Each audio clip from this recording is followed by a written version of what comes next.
Your trees are jumping? Stop it with one quick fix. Well, are your trees jumping up and down in Unreal Engine 5 when using nanites? This annoying glitch often happens when you're using nanites with instance foliage. The most common cause? World Position Offset, or WPO. WPO is used for things like wind animation in foliage, but here is the problem. Nanite does not support the world position offset, especially on foliage instance. When WPO is active on a nanite mesh, it can cause all kinds of visual bugs, like trees flying, bouncing, or popping during camera movement or lot transition.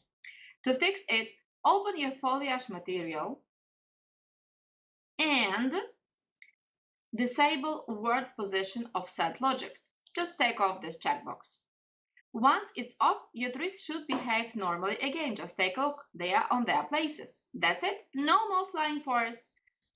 Give me the like if you like this video and subscribe to my channel to not miss my other videos. Love all of you. Bye bye.